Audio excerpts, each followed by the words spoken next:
All right, good evening. It's my pleasure and honor this evening to welcome you to this conversation about the Constitution song, and also to welcome two giants of their fields as well as wonderful members of the Moritz College of Law community. I'm speaking, of course, about Erin Moriarty, our distinguished and beloved alum, who's a dear friend and wonderful supporter of the law school, a multi-Emmy Award winner, and just a terrific. I've gotten to see her do several interviews since I joined the faculty here, and just delighted to have Erin here. Erin, of course, is going to be interviewing our own Professor Peter Shane, a true giant in the field of administrative law, and showing in these years of his work both how to step outside maybe one's comfort zone a little bit, unless Peter may be doing lyric composing on the side that I didn't know about, but also really bringing to the fore the very spirit of our university's motto, which of course is education for citizenship. So normally what I would do is end my introduction or call everyone to action with an OH. I'm going to do something slightly different today because, as you'll see in this interview of Peter and talking about developing this video and the screening of the video, that what we're doing is we're talking about the Constitution and its enduring importance in society. Obviously a topic that is incredibly timely today. And so what I'll say as I turn it over to Erin is, add your voice. That is a great way to start this. And I just want to say that I couldn't be happier doing this. I've known Professor Shane for a while now, and I just finished doing a obit, sadly, on Ruth Bader Ginsburg. And so the idea of talking about the Constitution and a living Constitution as she saw it, it just seemed incredibly appropriate to talk about it. And it's fun because Professor Shane managed to make the Constitution a fun thing to talk about.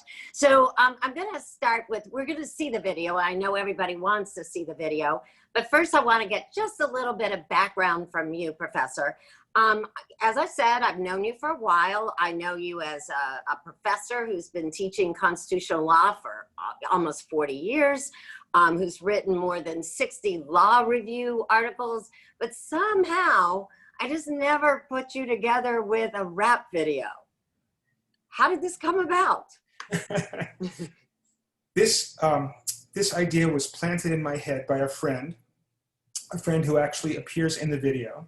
His name is Charles Gibson. People will see him. He is wearing a green T-shirt, and he will do a kickboxing move, and you will see him say, "I am a veteran and I vote."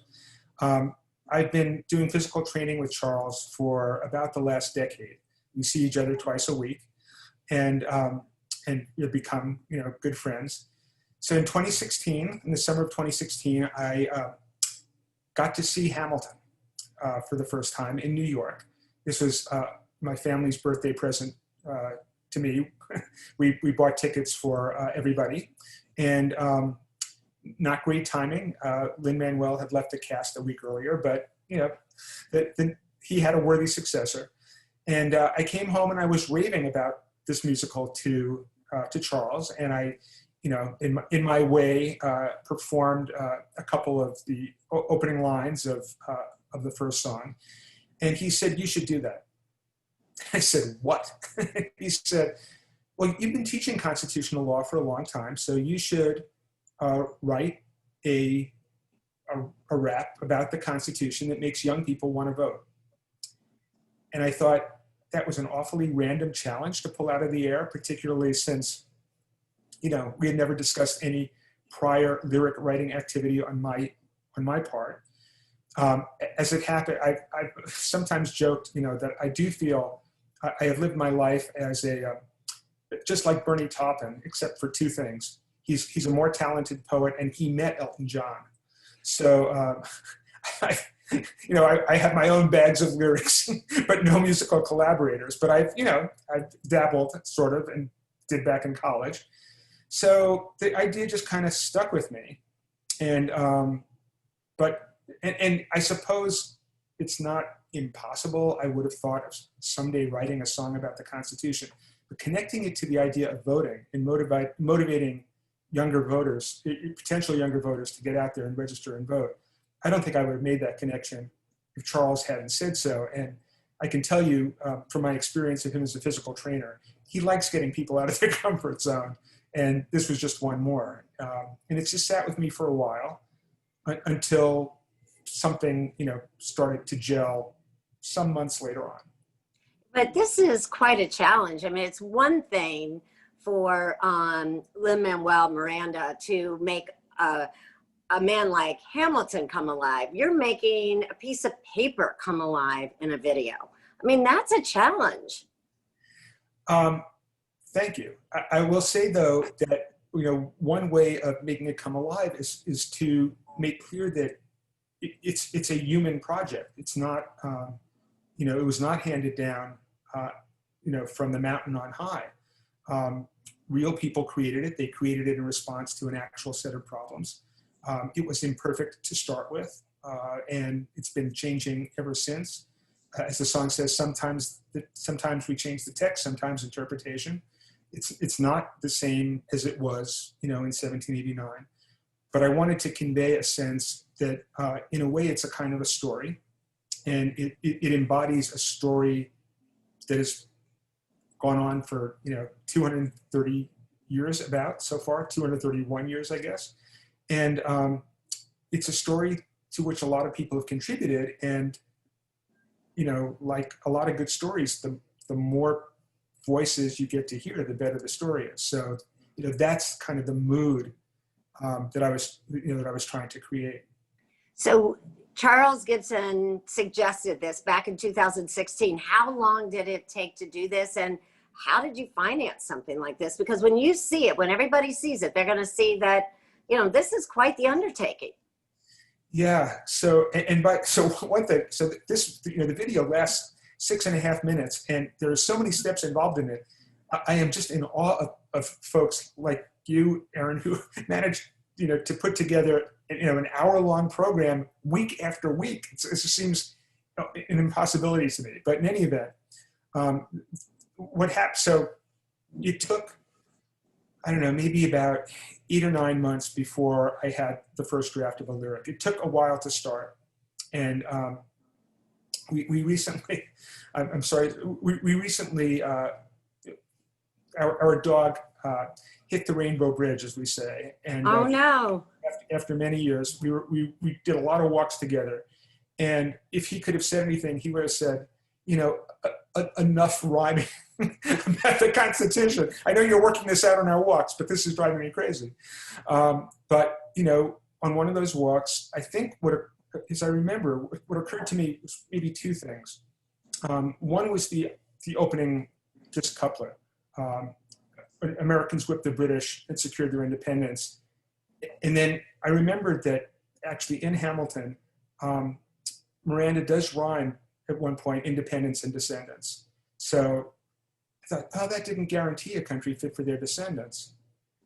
And then I thought, how long did it take them to write the Constitution? And I actually looked at a calendar, and it was 16 weeks. So I thought, partly it was the government was feeble. They needed a solution. In 16 weeks, they hammered out a US Constitution. And that's what gave me the rhythm for the whole piece. And then I had to decide, what else I wanted to talk about. So the first verse, talks about the need for getting past the very weak government that existed between 1776 and 1789. And the second kind of wants to both celebrate what was original about it, but also acknowledge, the big, the kind of bargain with the devil, which was protecting slavery. And so I knew, that would somehow be the second verse. I wanted to have a verse about, just how difficult it was to get the thing ratified, which is sort of the third verse. Then the fourth verse, acknowledges the Civil War and how profoundly the government changed, how profoundly the document was changed by the Civil War amendments. But I didn't want to create the sense that the Civil War amendments kind of solved all of the problems. And so, again, an easy way, I could have done I could have written a song just about all the remaining problems, but just to pick out, one thing, it just seemed right to say women didn't get the right to vote till 1920, and then sort of go on from there. Then the fifth verse kind of stakes out my position on the Constitution, which is it's a living Constitution, and then I thought, well, if we're connecting this to voting, there has to be an exhortation to vote, and it was definitely on a dog walk. And I thought, if your country isn't acting as it should be, register to vote and make your country what it could be. And then the rest flowed from that.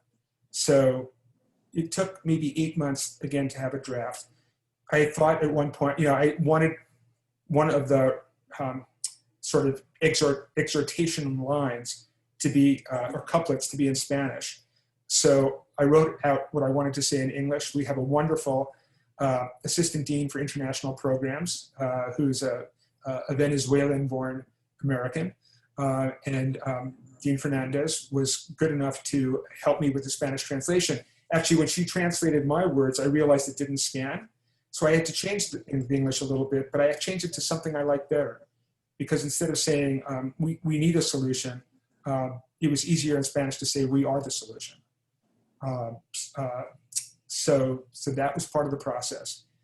And that brings us to 2017. And then the hard part came, which was finding the musical collaborator. And I asked around people I thought, might be likely to know somebody. Who wouldn't jump at the chance to try to write a musical setting for a rap by a right. constitutional law professor? What musician wouldn't jump at that chance? But in past, after many months went by, I mentioned this to a staff member in the DC office of the American Constitution Society. I'm on their national board now. And Kara Stein, who's one of the vice presidents, remembered, and it's interesting, by the way, she had a musical career before she went to law school. And she remembered that one of the interns in the office had been a professional trombonist, a jazz trombonist in New York for a decade before he went to law school at the University of Virginia. And now he's a voting rights lawyer with the Lawyers Committee on Civil Rights. His name is Ryan Snow. And she said, if you want, I'll connect you with Ryan and you can ask if he knows anybody. And Ryan's college roommate was Johnny Butler. And they studied music together at Oberlin. And, they made music together in Brooklyn for a long time. So, until Ryan decided to go to law school. But Johnny, his instruments of choice are the sax, or the various varieties of saxophone. But he is a composer, a musician, he's a recording producer. He shared in a Grammy for one of Beyonce's recordings. So he's a very accomplished guy. And when I got in touch with him, he always says he had to make sure that I was coming at the Constitution from a living Constitution perspective. He didn't want the encased in amber version of the Constitution. Which we'll get to later. We'll discuss that later on. Right. Should we show them what you did so that they know what we're talking about and come back to this? I'm happy to do that. I do want to encourage everybody to, you'll see this now, but this shouldn't be the last time you look at it. But at least then if you see now his product, we'll be able to talk about it more. Let's show the video. Let's go to the video. Okay. So I'm going to bring it up, I think, and we'll go full screen here. All right.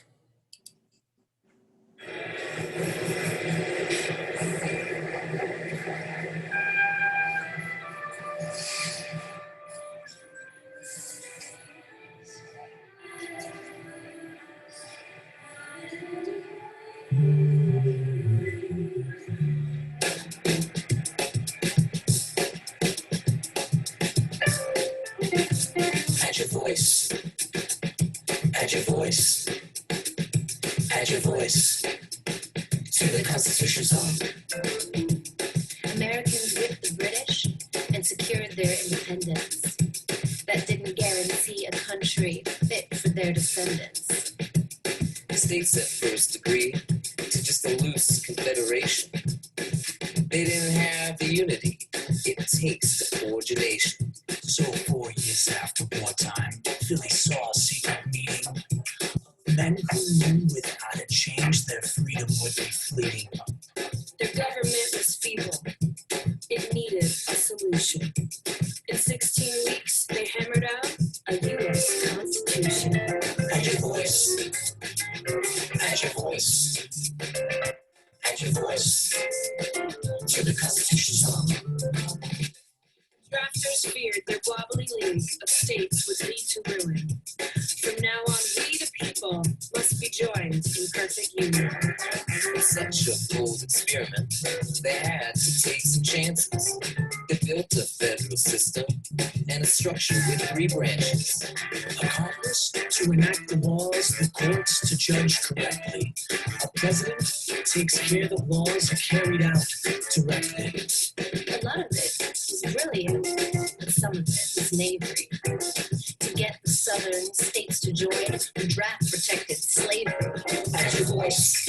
Add your voice. The Constitution song.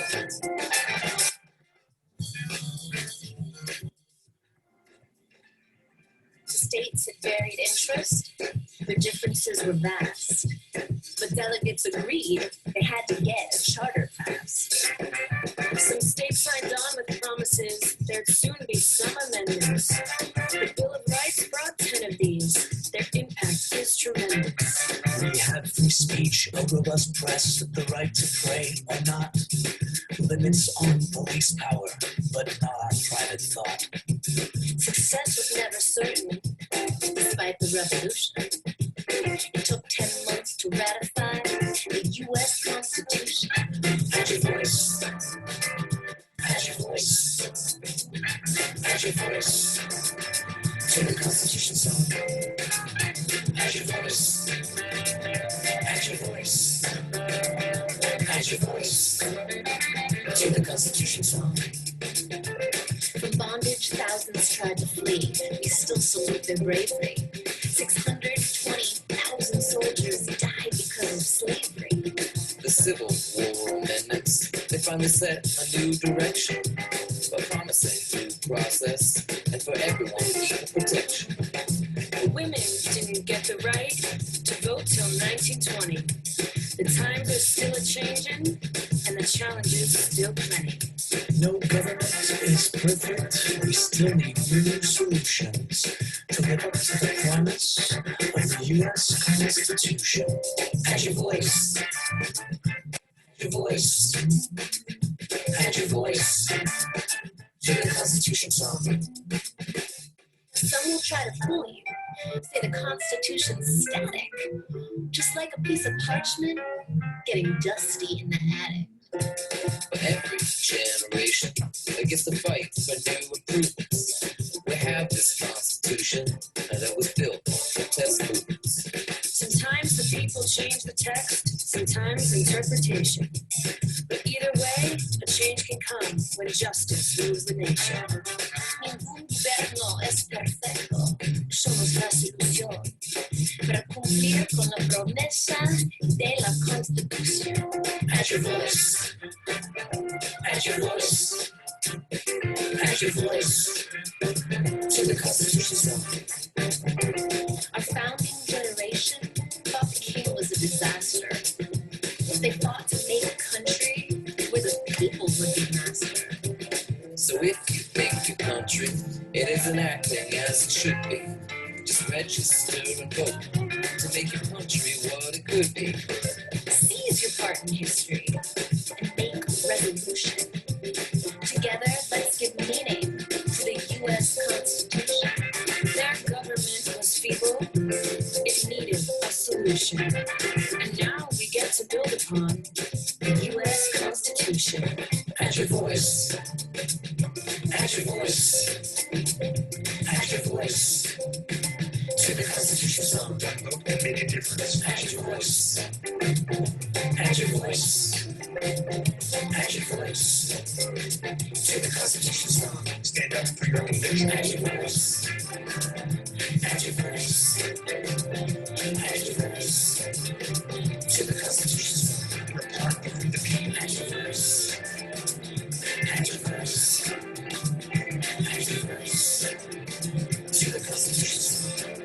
Add your voice. Add your voice. Add your voice. Add your voice. Add your voice to the Constitution song.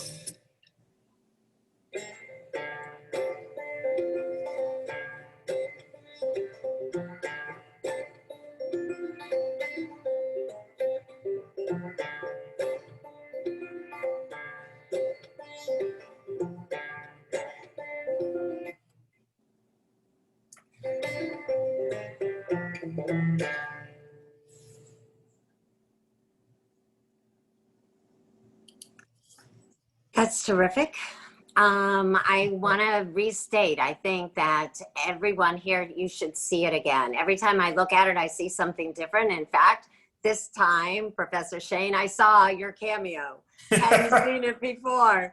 And I also want to remind all of you, if you have any questions for the professor, you can write them in the chat and I'll give you some time at the end of this to ask them.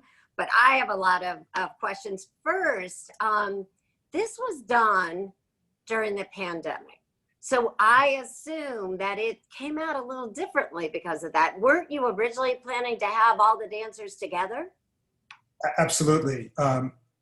So the music got written over the fall, what I think of as the fall semester. And I should just say at the beginning, maybe the strangest or most miraculous part of this production is I have yet to meet face-to-face any of my collaborators, including Johnny. I don't know how you did it then. How could you do this if you've never met them? The magic of the digital world. You know, Johnny and I have, you know, we've FaceTime a lot. And he, you know, can send me digital music and we can, you know, just do things back and forth that way. But what happened is, so it really took pretty much all of the fall for him to have not the final soundtrack, but enough that we could think about how we wanted to do the video. And yes, our first idea, we imagined any kind of, you know, group activities, group enactments. We wanted it to have a celebratory vibe. So we're thinking, you know, could there be like a voting registration party or something like that? And then the pandemic hit. And it occurred to me because, you know, we've all seen by now a lot of these wonderful, you know, kind of montage videos where performers from their own space, in their own individual spaces, they collaborate on, you know, they sing together or they, you know, they do a theatrical performance together. So one of the key things, you know, of this is going to be, you know, e pluribus unum, right? You know, out of it, diversity, unity. So we wanted to have, so this is something Johnny and I had talked about a lot. And I said to Johnny, look, you know, maybe what we can do is get different dancers performing in their home space, but, you know, doing things very differently. And, you know, the cast embodies diversity, and obviously just by the usual outward markers, but we could also get this diversity of dance style that would really kind of underscore the point. And he loved that idea. And he said, I know just the choreographers for it, and I know just the editor for it. And the choreographers both, you know, appear in the video. Audrey Rochelle is the woman who does the kind of story within a story about taking down the parchment from the attic and then making the sign. And her choreographic partner is Alex Jenkins, who is the woman at the end who opens her mouth to say, you know, I'm a teacher and I vote. It's one of my favorite moments. I love that. I never get tired of looking at that. And they both, you know, as dancers, there's just so much grace and so much power in their performances. I'm just so privileged to work with them.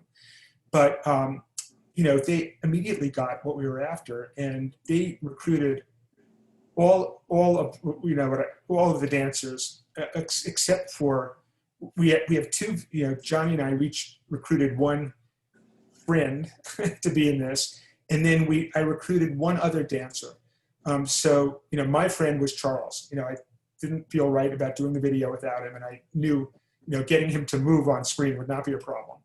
And there's a brief moment toward the end where there's a woman sort of in a field walking forward with a sign that says to vote. She performs under the name Carol Lilly, and she's part of a very sort of long time, very intense kind of artistic community in Brooklyn that Johnny really connects with, and he just wanted her to, to be part of it. The other dancer I wanted to get was the woman who's doing the Appalachian clog dancing. Her name is Emily. Right next to the banjo player. Right next to the banjo player. So her name is Emily Hammond. She is the second administrative law professor in the video. She happens to be the one musically talented person who's in that profession. But we've known each other, in the administrative law circuit for years. But you become Facebook friends with somebody and you see something else about them. And I've known for years that she did this. She's also a musician, but I knew that she did this style of dancing. And it's so distinctive and so, resonates with such a specific American place that I really wanted her to do it. And I knew I had seen video of Rachel Eddy, who's her partner and the musician next to her, playing the fiddle while Emily dances. So I said to her, maybe you can rope Rachel into a fiddle performance. And Rachel took this very seriously and got on the phone with Johnny to talk about, what he was after and what we were trying to accomplish. And she said, we need a more percussive instrument, so I'm going to do the banjo. And so she, again, created a digital track of her playing along to his soundtrack. And he was able to you could hear a little bit of that while Professor Hammond is dancing. But at the end, he crafted together the sounds that she made into the solo, what sounds like a banjo solo that's playing over the final credits. See, that's so amazing because, again, as you mentioned, nobody's together. This is all collaboration online or, connecting, which is amazing. And you also mentioned that you think you got some people, that there was a silver lining to the pandemic because you might not have been able to get all these people. Absolutely. I don't know whether we could have, when Audrey and Alex perform, as dancers, they perform under their own name. They do their choreography and movement direction jointly as ANA collaborations. So, we would have had to fit into their schedule, which wouldn't have been easy. The other person we had talked to a little bit when we were thinking of doing a more kind of group entertainment is a young woman in Brooklyn named Ariel Apfel. And she had some good ideas that we might have gone with, but she said, I'm not going to be, I know you guys want to finish this by the summer and I won't be able to do that because I have, these other gigs. And, good news for us, not necessarily for her other projects, but she just couldn't, those things couldn't get done in the spring. So we got to recruit her. And and what's amazing about, Johnny and I get credits as co-directors of this, but our direction was, and maybe there are movie directors who work like this, we gave people ideas of what we generally wanted, and we just let them run with it.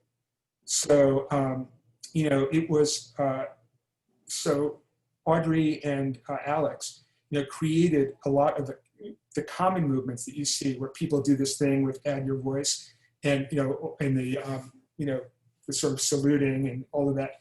So everybody all of the real professional dancers did a version of that in addition to their own sort of improvisational stuff. They created that completely. And if you actually pick out all of the moves, they track the song pretty literally. I mean, it's amazing how they translated it into a visual language. And with Ariel, we thought, this is asking a lot, nobody's making a big fortune out of this. So we thought, well, Ariel, we may have to, is it okay if we ask you to do, the first draft, and we may want a second draft? Well, that wasn't her attitude. She just kept making changes as different ideas came in from Johnny and me or from or from Audrey or Alex, or whoever had a good idea, she was just on top of it until, and then at the end she said, I should get this colorized, and we should do the, where we split the screen, we should have a white frame. These are details I wouldn't have known how to ask for them. And so, my management style is generally to find great people and let them do their thing. And I just hit the jackpot. I mean, so you had said to me that you had written this first, but then when Johnny Butler picked this beat, this funky drummer beat, which is really kind of an iconic beat, did you have to change some of this to go with this? No. So so first of all, we're having our first conversation about this. So I sent him the words.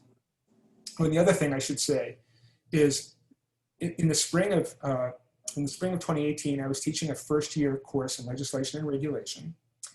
And there was one week when we had to do a makeup class on a Thursday. And I knew it was like the fourth class that the students had attended. And so when they came into the room, it's a very good group of people, very good-natured. But, it's a little low energy. It was in the afternoon. And so I thought, okay, I'm just going to go for this. I said to them, would you mind a 10-minute interruption in your legal education? And somebody in the back of the room shouted out, 15 minutes. Okay, fine. So I explained the project, and I said, I'd like you, I will do the words for you. The chorus was organized a little differently, but it was still, I had half the room doing Add Your Voice and half the room doing To the Constitution song. So we sort of did it together, and immediately got a standing ovation. And I thought, this might have legs to it. But I did a recording of my saying it, and was able to send that to Johnny. And he said, when I hear you say this, this sounds to me like kind of old school hip hop. This sounds like Beastie Boys. What do you think? I said, I'm so charmed that you would think that I would have an opinion on anything. Yes. Right? But he said, so let me just think more about this. And then he did. So the beat is called Funky Drummer. It's from a James Brown song called Funky Drummer. The rhythm was composed by Clyde Stubblefield, and Johnny made a digital recording. He sort of made a loop of that rhythm that lasted for 6 or 7 minutes. And he said, I'm going to send this to you. I want you to put it on, and then talk into your phone, and then say the words into the phone, and we'll see if the words fit the rhythm. And it did. So then maybe you missed your calling, Professor. You should have been writing rap songs or hip hop. I should have met my Elton John, perhaps. Who is this? Who is the video really for? Who are you aiming this for? I mean, obviously your law students like it, but who are you really aiming this for? I'm aiming it, I would say our target audience are younger voters who have not, I'll just say, internalized an identity as voters. I think a lot of people, and it's not just young people by any means, but a lot of people think, I'll vote if there's a candidate who speaks, if there's somebody I really want to support. If I'm not enthusiastic, it's up to the candidates to motivate me to vote. And that is the idea I just want to shred. What should motivate you to vote is your identity as a citizen. You are in a democracy. These are the choices. They make a difference. On the front of the website, we say, decisions are made by those who show up. It's not up to the candidates to motivate you to vote. It's up to you as an American to help choose the best person to lead the country, or to lead your state, or to lead your city council. And what I'm hoping is that people, that's the implicit message here. You can be part of the story. You should be part of the story. And you go on. Like, what kind of reaction are you getting? Are you finding out from people who see this because I think a lot of Americans think the Constitution is some old document yellowing in the National Archives. I mean, are people surprised by this video? What is the reaction you're getting? Well, I actually shared it with about 20 people who were involved in one way or another with organizing student voters beforehand, and they loved it. And the reaction that I got that I think, I found really moving was, in particular, one woman, whose name is Libby Watson. She's the executive director, I think, of an organization in Washington, the state of Washington, called Washington Bus. It's part of the Alliance for Youth Action. She helps organize, younger voters in the state of Washington. She said, what got to me about this was how much the dancers, the identities of the dancers resonated with the identities of the people that I work with every day. I mean, they seem like, my people. And then, we have it on Facebook, and, somebody said, I'm an 8th grade teacher in Massachusetts. I can't wait to show this to my students. And we do hope, of course, the short-term dream is that this will, work as a tool to help motivate younger people to vote. But I'm hoping it has, an extended life as a tool of civic education. And, we've certainly been talking to people in that area as well who are enthusiastic about, using it even for pretty young, kids, in middle school and high school, who are just, again, I'll just say this, forming their identity, forming their sense of themselves. What will it mean to be an adult participant? And by adult, I mean old enough to register and vote, an adult participant in democracy. Somebody on our YouTube page said, you should, don't wait for high school. You should be teaching this in elementary school. But this is why we want, the other idea I had, although again, how it got executed was better than I imagined, was having people toward the end say something about themselves that ended with the words, "and I vote." So you saw, different varieties of that. And the fun, so I suppose what I didn't fully anticipate, but perhaps should have, is, we said to the dancers, look, you should, and the musicians who wanted to do this, you can say anything about yourself, that you want, but this is a nonpartisan video. You can't say, I'm this party or that party, or I love this person, but anything else. And I don't think I had fully anticipated how much sexual and gender identity was going to loom large in the messaging. But again, that's interesting, because I thought you had wanted that. That's how they chose to identify themselves. Yeah, that's how each person got to choose for themselves. And the couple who are dancing together, Nate Carter and Kelsey Rondeau, I mean, again, these are incredibly accomplished people, and they're getting a pittance for this, and they choreographed their own. Not only did they do what Audrey and Alex asked in a coordinated way, but they choreographed their own improvisation, and these are brave and creative and very talented people. I'm curious about, so really the bulk of this video is the history of the Constitution. Where does the Constitution and voting come together? What's the connection there? Well, so I have good news and bad news. So the bad news, which many people don't fully appreciate, is that there is, strictly speaking, there is no federal constitutional right to vote, which is kind of mind-blowing. But right now, voting rights are subject to certain constitutional guarantees, but basically they're up to the states, which is why we have such a wide variety of registration practices and, when can you vote, how do you vote, what do you have to show on voting day, all of that stuff. Shelby County versus Butler. Isn't it Shelby? Yeah. Shelby County, exactly, yes. So, but if you look at the Constitution in terms of its formal amendments, the times when text was actually added to the Constitution, the majority of those changes are all in the direction of expanding democracy. So, of course, the First Amendment includes, critical guarantees of expression that are necessary to political organization. The freedom of speech, the freedom of the press, the freedom to peaceably assemble. Without these things, democracy can't exist. And then beyond the Bill of Rights, the 12th Amendment repaired the, it's not that the Electoral College doesn't have other problems, but one problem it originally had is you couldn't even be sure that the president and vice president would be of the same party, which is why John Adams got stuck with Thomas Jefferson as his vice president. And we almost had Aaron Burr as the next president. So that got cured with the 12th Amendment. And then beyond that, the Civil War amendments, obvious expansion of democracy, ending slavery. The 14th Amendment, everybody thinks of it, because of its guarantees of due process and equal protection.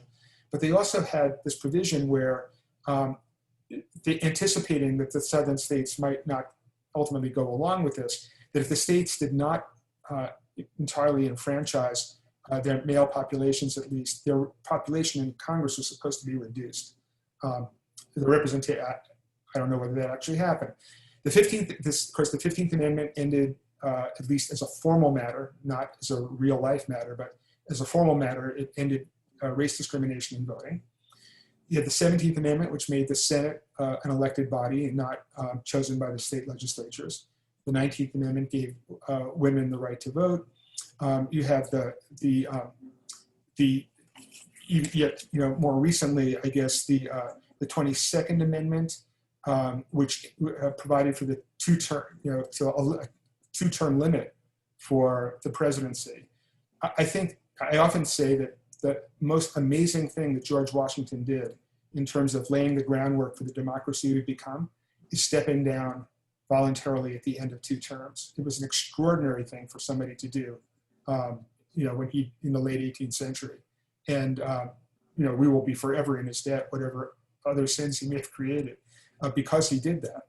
The 23rd Amendment gave the District of Columbia at least the possibility of choosing electors in a presidential election. The 24th Amendment got rid of the poll tax. The 26th Amendment eliminated age discrimination for voters over 18 or older. So, if you look at that, the whole trajectory of the Constitution is towards making the polity, the group of people represented in our democracy, more inclusive. And that, of course, has been aided by a number of Supreme Court interpretations of the Constitution, but it's also been aided by Congress using its legislative power to extend voting rights even further. It's a great story. Yes, but you call it a living document, and you mention all these amendments, but you left out the 27th. I mean, that shows how difficult it is for it's still a high bar to pass to change that Constitution to include, there's some people who would argue that women don't need it anymore, but there are a lot of people who would argue it's still needed. Indeed. And so, this is the stuff of which law reviews and survey classes and constitutional law and endless law school seminars and judicial confirmation hearings are made, the debate about how the Constitution should be interpreted. And, Thomas Jefferson said that every generation was entitled to its own Constitution. We haven't redrafted the Constitution in every generation, but I do, my own view is that, the fact that let's start this way. The fact that an idea is old doesn't necessarily mean it's a bad idea. The framers had some ideas that I still like, but they don't have the authority to decide how we in the 21st century govern ourselves. They've been dead a long time. And the people we're talking about, this is not exactly a representative cross-section of the people who had to live under the Constitution in 1789. We have the authority, I think, to decide whether those ideas still make sense. If they do, great. If not, and we can have other solutions that are consistent with the language of the Constitution. Sometimes the Constitution is very specific. Nobody's going to say, actually, we have 3 houses of Congress, or the president has to be 75 years old. some things are very specific and we live by them. But when it comes to phrases like equal protection and due process or executive power, phrases that, leave a lot of room for interpretation and constitutional construction, then I think the court has always looked not just to the original ideas, but to the lessons of all of the history that's passed since then. And I think we're still entitled to do that. Well, and I don't want to get political here, but are you concerned as the court gets more conservative that the Constitution will be seen more as a static document? Well, no matter what the composition of the court, I'm concerned about that. And I think, and I want to say, it's not obvious. I have many friends on the progressive side of the spectrum who would say, don't give up on originalism. The framers had a lot of ideas that, that point in a more progressive direction. And my attitude with regard to both the progressive ideas of the framers and the more conservative ideas is that's great, but let's test them against contemporary needs. The reason why we have the oldest functioning written constitution in the world is because of its adaptability. There's no one on the Supreme Court. The most professed originalists on the Supreme Court don't always go with the original meaning of the Constitution because they have other precedents to reconcile with. They have, they're looking at the consequences of their decision making, and I do worry. I think I would love for people to become more immersed in the history of the Constitution. I think we have some myths about what the original Constitution was that we could happily dispel. But even if we could get, even if we knew for certain what people thought they were doing when they went to their state conventions in 1787 and 1788 and voted to ratify the document, even if they really had a consensus on, what these words meant, I still think we have the burden of seeing whether they stood the test of time. That's a good transition to, if you can pull up your website, because for someone whose interest and their curiosity is piqued by this video, they can get a lot of information on the website. That was the whole plan behind this, isn't it? Right. And as I said, we're hoping this has a life, between elections. So I hope you're seeing the website now. We are. Right. So, on the homepage, and we built in a lot of things that, we're feeling pretty good about. You'll notice that the flag background behind the words "and I vote" changes. And many of the color schemes are probably familiar to us. But so the cycle starts with, this is obviously the American flag behind this, but then we see this must be the pride flag that's going on. This is a Black Lives Matter flag. This flag is a women's suffrage flag. The one it was white with gold, purple, and the stars.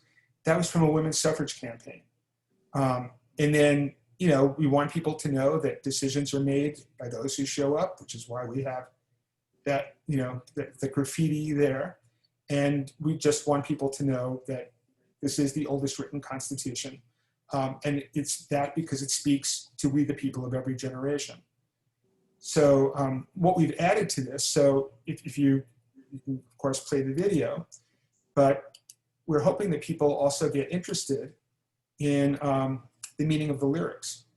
So on our annotated lyrics page, between the words in black that are to the flush left, we have in red explanations of everything. And I want to say, so this was the hardest part. I mean, you can change wording, you can't change history.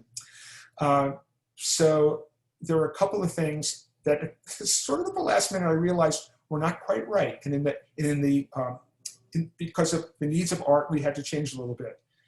So, and I blame the first one on Lin-Manuel because the decisive thing that he shows at the end of the revolution in Hamilton is the Battle of Yorktown. Fantastic song, fantastic scene. the Battle of Yorktown was the last major battle, and I knew that the war ended in 1783 with the Treaty of Paris. And so I had the Treaty of Paris in 1783. I had those events as the end of the Revolutionary War. 1787 is the drafting of the Constitution. So I had originally 4 years after Yorktown, Philly saw a secret meeting. And then I realized, okay, it was the last battle in the big scene in Hamilton, but it wasn't in 1783, it was in 1781. So, Oh my gosh. so 4 years after the Treaty of Paris will not stand. And we didn't want it, and 6 years after Yorktown sounds like a textbook. So I wanted the internal rhyme with 4. So it became 4 years after wartime. So I'm going to let people look at this when they want to, but I also want to give people an opportunity to ask a question if anyone has any questions. I haven't seen any pop up here, but if there are any questions, I don't want you to think you can't ask them. I also think that so if any pop up, I noticed that you also give details about the making of the Constitution that a lot of people might not know. Like, I did not know that most of the delegates were around 40 years of age, and that the youngest, I think, was 26. He was the AOC of the, oh, here's a question. So from, one is, do you have any plans for future projects? Well, plan, no. Hope, yes. So I have, I've submitted an application to register the trademark for this, this kind of initiative. You'll see that on the website, it's described as a tubulous initiative. And it's called tubulous because when Madison and Hamilton and John Jay wanted to persuade the voters of New York to ratify the Constitution, they wrote the Federalist Papers, but they adopted as a common pseudonym Publius. And I thought, well, if you were trying to persuade voters to do something today, you'd use YouTube, which would probably make you tubulous. So I thought, so my idea was to use tubulous as kind of an umbrella that would, I hope, will capture other projects as inspiration strikes that might use, kind of innovative media to bring constitutional history and constitutional debates home to, to non-experts and people who want to become experts. And, often I have students in my class who, have delved into some of these issues, obsessively and, have something to teach me for sure. And here's another question. Did you listen to any particular musical artists while you were writing the lyrics? Or was it all just Lin-Manuel Miranda? The only direct musical inspiration was Lin-Manuel Miranda, who's, and he's going to be part of the DNA of every historical musical from now till the end of time. I mean, that's just inevitable. No, I think, to be honest, what I was listening to more than anything was probably the Beatles channel. And then, the other thing that just, I guess it's still going along with this idea of what does the Constitution, what's the connection between voting and the Constitution? But when you keep, because this was the main word and you hear it all the way, the main phrase, and you hear it over and over again, add your voice. What are you really saying to everyone listening to this? Add your voice. I'm saying, I mean that, I could hardly mean it, more literally. I'm saying, we have a page we call voter resources, where we have, we sort of ask people, what situation are you in? Do you need information on how to register and vote? Click here are places you can go. Do you want to help organize? Every person, this in a small, when you're on a committee or in a small community, a small organization. So every time you add a member, things change a little bit. They add their perspective, and suddenly, something just shifts a bit. And adding your voice, as the song says, is seizing your place in history. This is a chorus that everybody gets to join, and it will be the if I'm not beating this metaphor to death, it'll be the most robust chorus, the best democratic chorus, if it really includes as many people as possible. And you shouldn't rule yourself out just because you think that there's somehow, you don't, voter is not who you are. If you're American, voter is who you're entitled to be, and you should claim that. I just believe that is a very firm conviction. And have you shown this to any of your students? What are their reaction? What are law students' reaction? Did they react? I have to tell you, the way I reacted when I see it, almost every single time I see it, I get teary. And every time I see it, it also piques, I took constitutional law courses. I didn't study it the way you and professors do, but I keep learning something new every single time. What do your students say? Well, so the bad part of the pandemic, of course, is I have not gotten to meet face-to-face with any of my students, even though I'm teaching constitutional law this semester. But can't you show it online? You haven't shown it to them? Yeah, and I've gotten some very nice reactions from students. Of course, the students who will take the time to send you an email are going to be the students who really liked it. Nobody's going to send a professor an email saying, stick to your day job. But I think it has meant something to people. One thing that I hadn't anticipated is for a lot of, I've shown it also to young lawyers. As I mentioned, I'm on the American Constitution Society board, and I've met with people in the Columbus chapter. And for people of a certain age, what this resonates with, the lessons about the Constitution resonate in something called Schoolhouse Rock, which I want to confess I've never seen. Although I am told that its DNA is in this also, I can't claim any direct linkage. But I think it does remind people of a way that they might have learned about government that they enjoyed.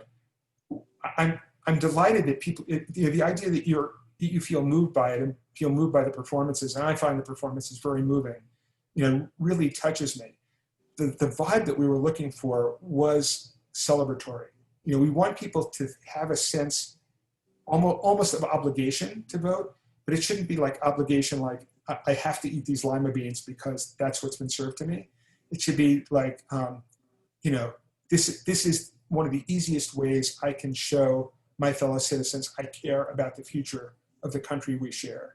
And we just ought to be celebrating that we have the ability to do that.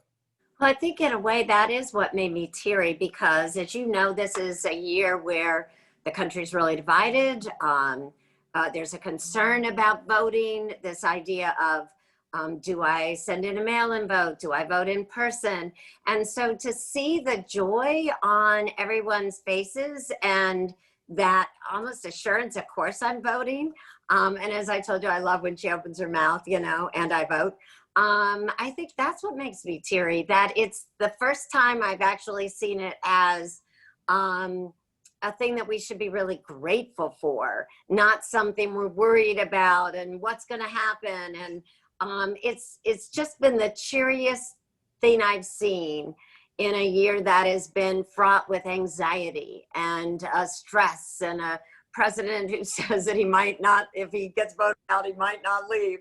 It's just, to me, seeing a video that celebrates the Constitution that even said someone there has to be a peaceful transfer of power, and then talking about voting in a joyful way. It's moving. Well, thank you. And I want to, Karina Ho, who's one of the dancers, does not keep the fact that she needs a wheelchair from dancing. That does not stop her from dancing. Nobody has an excuse for not voting.